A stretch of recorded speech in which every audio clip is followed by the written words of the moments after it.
My parents disowned me. I left home with around $1,000, but now my cousin says she deserves my fortune and has everyone convinced I'm obligated to support her, but growing up, I always felt like the odd one out in my family. It was like my parents had a specific mold they expected me to fit, but no matter how hard I tried, I was always falling short. My older brothers, Sam and Luke, seemed to embody everything my parents valued: academic success, career-minded ambition, respect for tradition. Sam became a lawyer, and Luke went into medicine, and each of their achievements was celebrated like it was some grand family legacy. And then there was me, Daniel, the one who didn't follow the script. From a young age, I felt the weight of my parents' disappointment. They weren't overtly cruel or anything, but the way they looked at me, the helpful suggestions, the constant comparisons to Sam and Luke, it was suffocating. I had different ambitions. I was interested in tech, in building things, creating something unique, but that didn't exactly fit into their vision. To them, I was supposed to choose something respectable, something they could brag about at family gatherings. It was clear to me that I was never going to be enough for them. When I turned 18, I knew I couldn't stay. Leaving wasn't easy. In fact, it was probably the hardest decision I've ever made. But I couldn't keep living in a house where I felt like a failure every day. My parents barely put up a fight. My mom gave me a quiet hug. My dad gave a brisk nod, and that was it. I packed a few bags, took what little money I had saved, and left. No grand goodbye, no promises to keep in touch. I was on my own, and while it felt terrifying, it was also liberating. Starting fresh wasn't glamorous. I took the first job I could find, scraping by with barely enough to cover rent. But as hard as it was, I was free. I didn't have anyone breathing down my neck, didn't have to deal with their disappointment. Over time, things got better. I worked my way up in the tech industry, learned new skills, and eventually landed a stable position at a promising startup. I threw myself into my work, and after a few years, I started to see the fruits of my labor. Promotions came, and eventually, I made a bit of money on some smart investments. It wasn't a fortune, but it was enough to make me comfortable, something I never thought I'd have. Years passed, and I found myself with a life I was proud of. I didn't have a big family to lean on, but I had peace, and I had freedom. That was enough for me. I hadn't heard from my family in years, aside from a few obligatory holiday messages from my mom. I assumed they were living their lives, same as me, and I was content to leave it that way. But a few months ago, out of nowhere, I got a message from my cousin, Maddie. Growing up, Maddie and I had been close. She was a few years younger, always a bit of a troublemaker but fun to be around. We drifted apart after I left, partly because she stayed close with the family, adopting their views and criticisms. I hadn't thought much about her over the years, so seeing her name on my phone was surprising.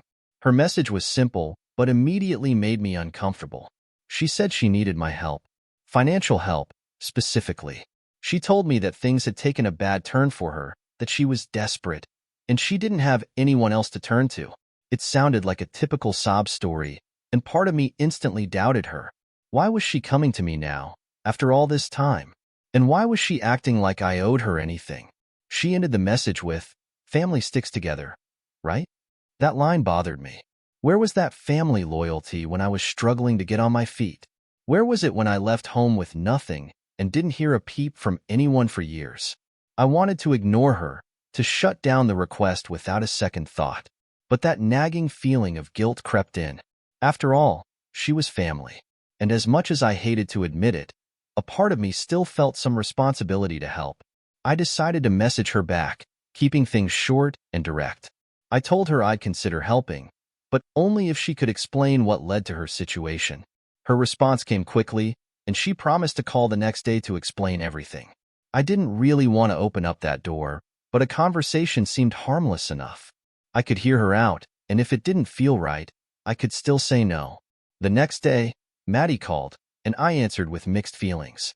Her voice sounded shaky, and she immediately launched into a story about how she'd lost her job, how her rent was overdue, and how she felt like her world was crumbling. She told me she'd reached out to others in the family, but they couldn't, or wouldn't, help her. She emphasized how abandoned she felt, how she thought she could always count on family, and how she never thought she'd be in a position to ask for this kind of help. Family is supposed to stick together, Dan, she said, her voice wavering. I don't know who else to turn to. There was a dramatic pause after that, and I'll admit, I felt a pang of sympathy, but something still didn't sit right with me. Maddie was always good at spinning stories, and part of me wondered if she was exaggerating her situation. But hearing her sound so desperate, I started to question myself. Maybe I was being too cynical. After all, people fall on hard times, right? I agreed to help, but I made it clear I wasn't going to become her personal bank. I'd send enough to cover her rent for the next few months, but that was it. No further assistance unless there was a real emergency. She accepted, sounding genuinely grateful, and for a brief moment, I felt like I'd done the right thing. However, things didn't stay quiet for long. Within days of sending her the money, I started getting messages from other family members. People I hadn't heard from in years, suddenly reaching out to ask why I wasn't doing more for Maddie. It was like she'd flipped a switch, alerting everyone to the fact that I'd helped her, but apparently not enough. My brother Sam even sent a snide message, accusing me of being stingy with family. I felt blindsided. How had this spiraled so quickly? It was clear Maddie had told everyone I'd helped her, but somehow, she'd spun the story to make it sound like I was holding out, like I wasn't doing my family duty. Suddenly, I was the bad guy again, the one who wasn't stepping up, the one who wasn't loyal. The old resentment resurfaced, and I was torn. Part of me wanted to pull back completely, but the guilt was there, gnawing at me, just like it always had. I wondered if I'd made a huge mistake by helping her in the first place, by opening that door. And if so, I didn't know how to close it again without tearing open old wounds. This was just the beginning, and I had a feeling things were about to get messy. When Maddie called again, her voice was more frantic than before, and I could feel the manipulation even as she pretended to just check in. She thanked me profusely for the money, then quickly shifted the conversation to how she'd had another financial emergency. Something about her car breaking down, and how she wouldn't be able to get to job interviews without it. It was a classic bait and switch, making it sound like she was just updating me on her struggles, only to turn it into a new request. I should have known better, but I found myself feeling bad for her all over again. After all, she was family. I reluctantly agreed to send a little more, but I reminded her again that I wasn't a constant source of support. This had to be a one-time thing. She promised that she understood, that she wouldn't bother me again, and thanked me in that sweet, overly sincere tone she always used when she got her way. I thought that would be the end of it, but I was wrong. My phone started lighting up with messages and calls from family members who hadn't bothered with me in years. First, it was my brother Sam, who, as usual, went straight to making me feel like I'd somehow let everyone down. He was blunt, calling me stingy and saying that as the one making it big in tech, I should be doing more for the family.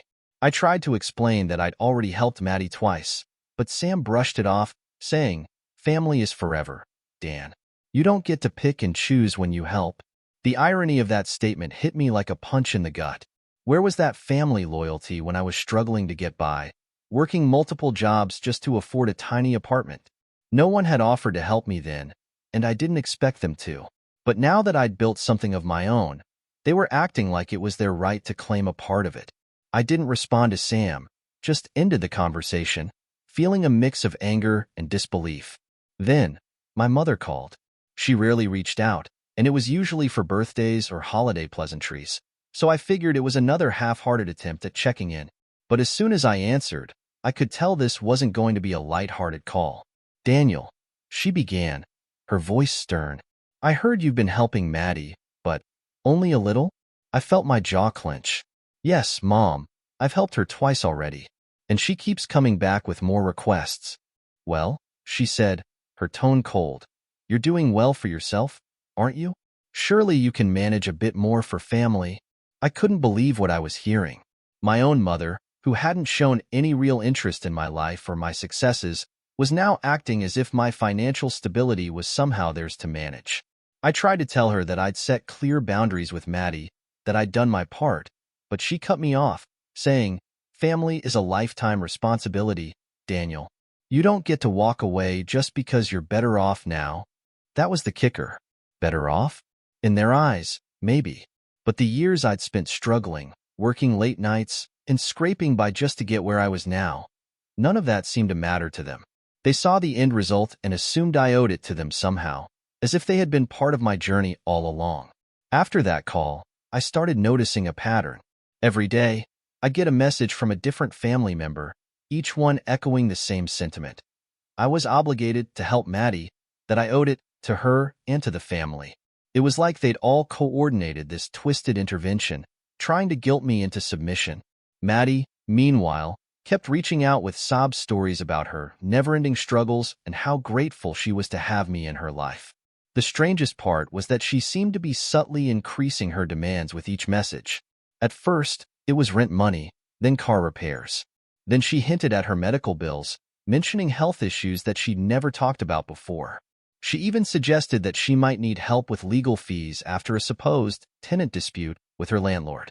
I could tell she was trying to reel me in, creating this web of endless problems so that I'd feel like I had no choice but to keep helping her. One night, after yet another message from her, I found myself sitting in my apartment, staring at my phone, feeling completely overwhelmed. I had tried to cut ties with this family, to move on and build a life where I wasn't constantly judged or weighed down by their expectations. Yet here I was, being dragged back into their orbit, guilt-tripped and manipulated as if I were still that confused, insecure kid they'd brushed aside. The worst part was that some small part of me still wanted their approval. As much as I hated to admit it, I still felt that old, familiar urge to please them, to be accepted. But every time I gave in, I could feel a piece of myself slipping away, like I was losing control of the life I'd fought so hard to create. Finally, I decided to confront Maddie.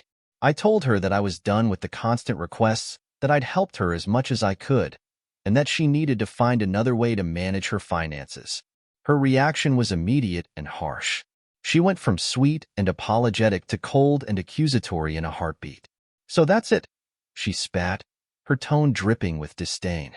"You're just going to cut me off? After everything I've been through?" I took a deep breath, trying to stay calm. "Maddie, I've already sent you money twice.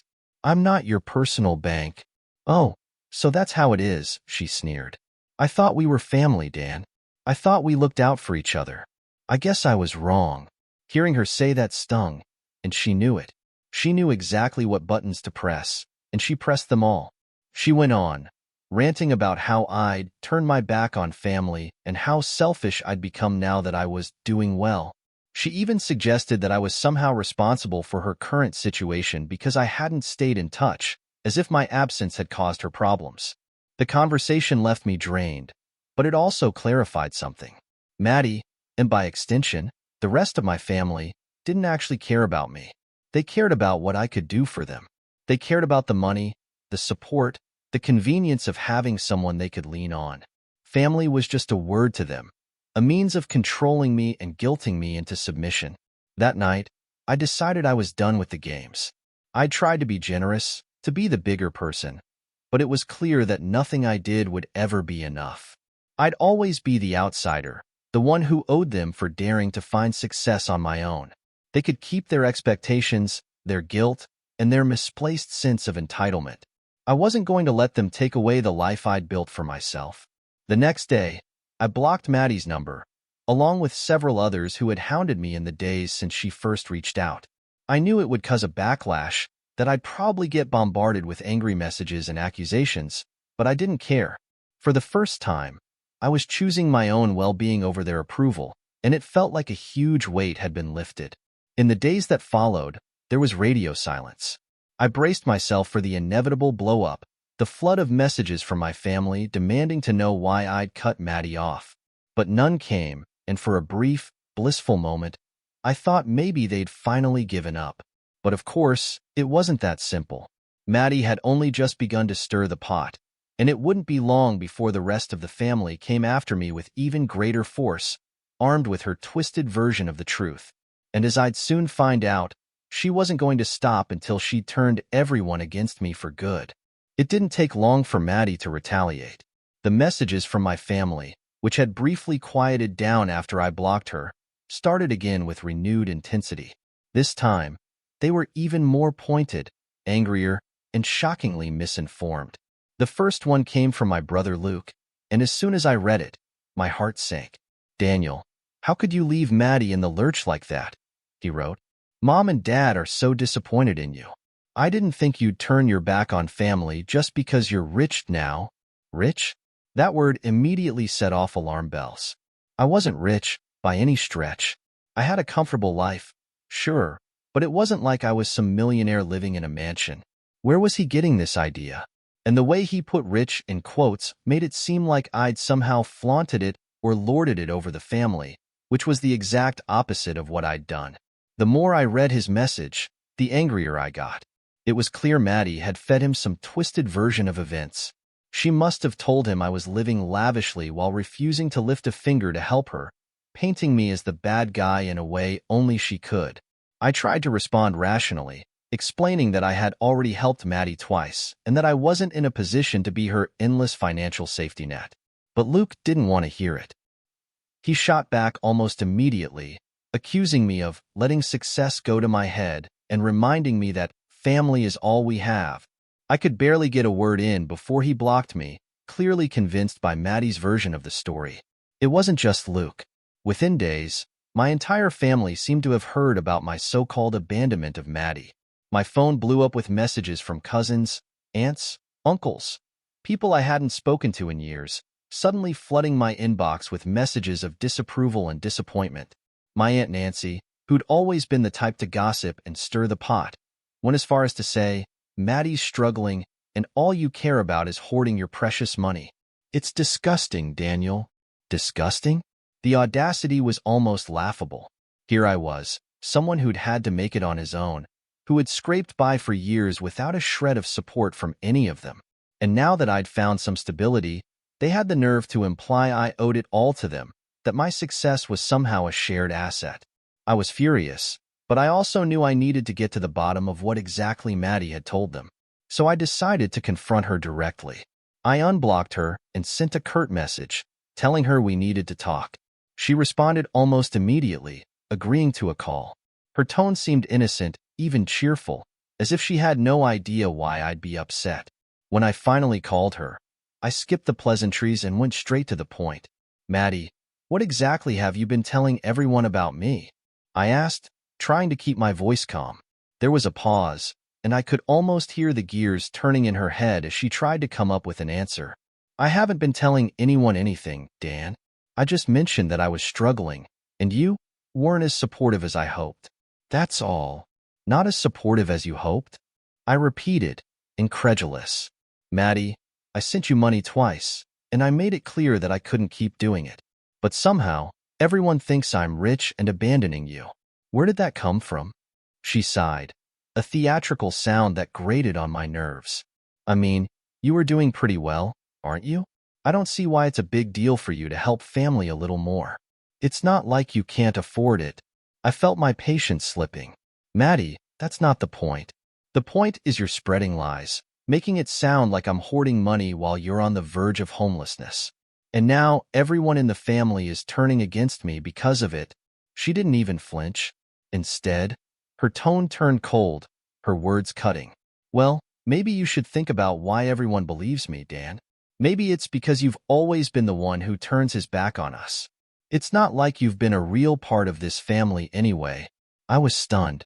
She twisted the situation so skillfully, framing herself as the victim and me as the ungrateful outsider. And deep down, she knew exactly what buttons to push, the old insecurities she could exploit. It was like she had no remorse for the chaos she'd caused, no hesitation about lying to everyone to get what she wanted. "Listen, Maddie," I said, my voice barely concealing my anger. "This is going to stop. I've done enough. I'm not sending you another cent, and I'm going to make sure everyone knows the truth about what you've been doing." That got a reaction. Maddie's tone shifted, a mix of anger and panic. "Oh, so now you're going to play the victim? You think anyone's going to take your side over mine? I'm the one who's been struggling, who's been there for the family. You're just the one who walked away and never looked back." The sheer nerve of her words left me speechless. After everything, she still saw herself as the victim. still believed she had every right to demand my support without giving anything in return. I ended the call, knowing I'd get nowhere with her. But it wasn't just Maddie. Somehow, she'd managed to twist the entire family into thinking I was the selfish one, that I owed them something just because I'd found success on my own. I wasn't sure how to fix this, or if it could even be fixed. In the days that followed, I tried to reach out to a few family members, explaining my side, detailing what I'd done for Maddie and the boundaries I'd set. But every call, every message, was met with suspicion or outright hostility. My mom accused me of making excuses and trying to look like the good guy, while my dad told me that I should have expected this after the way I abandoned the family. It was like trying to fight a wildfire with a garden hose. No matter what I said, Maddie's narrative had already taken root, and my attempts to set the record straight only seemed to make them more determined to see me as the villain. In one final attempt to salvage some truth, I messaged Sam. I figured if anyone might listen, it would be him. He'd always been the reasonable one growing up, the peacemaker in family arguments. I told him everything. How I'd helped Maddie, the boundaries I'd set, and how she'd turned everyone against me. I poured my heart into that message, hoping he'd see the situation for what it was. But his response shattered that last bit of hope. He wrote back a few hours later, saying, "Dan, I don't know what's gotten into you, but this isn't the brother I remember. Maybe you should take a step back and look at yourself. We're family. It's not about boundaries. It's about being there when it counts." That was it. I was officially the family outcast, painted as the selfish, ungrateful brother who'd forgotten where he came from. I couldn't fight it anymore. They'd made their decision, and no amount of truth would change their minds. A few days later, I deleted all their numbers from my phone. The constant pressure, the guilt tripping, the manipulation. I couldn't take it anymore. I wasn't going to be their scapegoat, the one they guilt and shamed whenever it suited them. If they wanted to believe Maddie's lies, then so be it. I was done trying to win their approval or justify my choices. It was painful, letting go of that last shred of family connection. As messed up as things were, they were still my family, and part of me had always hoped we'd find a way to reconnect. But this whole ordeal had shown me just how deeply entrenched their expectations were, and how little they actually cared about my happiness or well-being. So, I let them go. I let go of the need for their acceptance, their approval. It hurt more than I thought it would, but it was also freeing. For the first time, I felt like I could live my life without looking over my shoulder, without worrying about their opinions. Maddie had won, in a way. She turned them all against me, and they'd bought into her story without a second thought. But in the end, I realized it didn't matter. I didn't need their validation or their love if it came with strings attached, if it only existed as long as I was useful to them. It was over. I'd lost my family, but in a strange way, I'd also found something I'd been missing all along: freedom. After cutting ties, I thought that would be the end of it. I braced myself for the empty space, the absence of family, and told myself that I'd move forward. But a part of me still wanted answers. The way Maddie had spun her lies, the way everyone believed her without a second thought, it gnawed at me. So I decided to dig deeper. If I was going to walk away, I wanted to know the truth, once and for all. I started by doing some casual online sleuthing.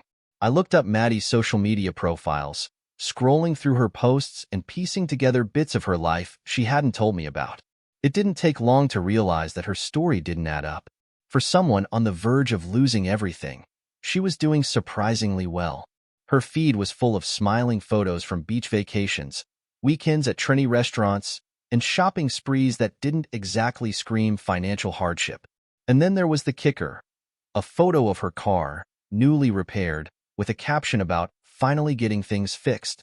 The same car she claimed was too broken down for her to get to work, for which she'd begged me for money. The more I uncovered, the angrier I became. It was clear that Maddie had lied, spinning an elaborate tale of hardship to squeeze money out of me. I wanted to confront her with what I'd found, but I knew better than to think she'd feel any remorse. So I took a different approach. I reached out to a few family members, not to plead my case, but to share what I'd discovered. I sent them screenshots of her vacation photos, her shopping trips, the evidence of her lies. At first, there was radio silence. Then, predictably, the backlash started. Instead of admitting they'd been wrong, several family members doubled down, accusing me of invading Maddie's privacy and going out of my way to make her look bad. My own mother messaged me, saying, "Daniel, I don't know why you're doing this. Maddie's going through a rough time, and instead of helping her, you're stalking her online to prove some point." Stalking her? I couldn't believe it. Here I was, just trying to show them the truth, and they were acting like I was the villain. Maddie must have realized she was backed into a corner, because she called me the next day, her tone icy and accusatory. "Really, Daniel?" she snapped as soon as I answered. "You're so desperate to make me look bad that you're digging into my life, spying on me? What's wrong with you?" I laughed, unable to contain my disbelief. "Spying on you? Maddie, you posted all of it publicly. I'm just showing everyone what you didn't tell them, that you're not exactly struggling the way you made it sound." She scoffed. "Oh, please. You know nothing about my life. Maybe I deserve those vacations, after everything I've been through. Or is it such a crime to want a little happiness?" The entitlement in her voice was staggering. She genuinely believed she was in the right, that she had every reason to manipulate me and anyone else who'd fall for her story. And worse, she saw my success as something that belonged, in part, to her. "Look, Maddie," I said, trying to keep my voice steady, "I don't care about your vacations. What I care about is the fact that you lied to me and the whole family. You turned everyone against me because I wouldn't keep funding your lifestyle. Don't you see how messed up that is?" She paused, and for a second, I thought maybe, just maybe, she'd show a shred of remorse. But instead, she laughed, a short, bitter sound that sent a chill through me. "Look at you, playing the victim," she sneered. "You wouldn't be where you are without this family. Don't pretend you did all this on your own, Daniel. The least you could do is share a little with the people who were there for you." The audacity of her words hit me like a punch. Maddie genuinely believed that my success was a family achievement, that I was somehow indebted to all of them. I didn't know how to respond. Part of me wanted to lash out, to tell her how hard I'd worked, how I'd sacrificed to get to where I was. But I knew it would fall on deaf ears. "What support, Maddie?" I asked, my voice barely above a whisper. "What support did you or anyone else in this family ever give me? I left home with nothing, and no one offered to help me. So tell me, where exactly does this family debt come from?" She didn't have an answer. Instead, she muttered something about doing what she had to and hung up. The conversation left me feeling more drained than ever, but it also gave me a strange sense of clarity. I'd always known Maddie was manipulative, but hearing her outright say that she felt entitled to my success, like it was some shared inheritance, was a wake-up call. The final straw came when my dad called me a few days later. I picked up, hoping for once he'd actually hear me out. But he went straight into lecturing me, repeating the same tired lines about family duty and putting the family first. "Dad," I interrupted, "have you even listened to what I've told you? Maddie lied to all of us. She's not struggling. She's living it up and using me to fund it. Can't you see that?" He sighed, as if I were the one exhausting him. "Daniel, families go through rough patches. You don't just abandon them because someone made a mistake. Maddie is going through something, and you're making it worse by digging up her personal life and holding it against her." His words confirmed what I'd feared all along. No matter what Maddie did, no matter how blatantly she lied or manipulated, they would always side with her. They saw her as one of them, someone worth standing up for. I, on the other hand, was still the outsider, the one who'd left and was therefore less of a family member. "Fine," I said, finally feeling the last thread of my patience snap. "If that's how you all feel, then I won't bother you with my rich, selfish life anymore. Consider this my final family duty. I'm done. Don't contact me, and don't expect anything from me again." He tried to respond, but I hung up before he could get another word in. I knew it was harsh, but I was done bending over backward to meet their twisted expectations. For years, I'd put up with the silent judgment, the disappointment, the nagging guilt. But this was it. I was severing the cord once and for all. After the call, I sat alone in my apartment, letting the silence settle around me. It felt strange, almost surreal. I'd always thought family was supposed to be a source of support, people who loved you unconditionally. But my family had shown me, time and again, that their love was conditional, contingent on me being the son they wanted, the brother they approved of, the cousin who'd give without question. In the days that followed, I felt a strange emptiness. It wasn't quite loneliness, but more a lingering sadness, a sense of loss for something I'd never really had. I had friends, a fulfilling job, a life that I'd built on my own, but family, real family, had always been just out of reach. Eventually, the sadness turned into something else, relief. I no longer had to worry about their approval or their guilt trips. I didn't have to bend over backward to prove I was a good son, a good brother, or a good cousin. I was finally free to live my life without looking back. As the weeks passed, I found myself thinking about them less and less.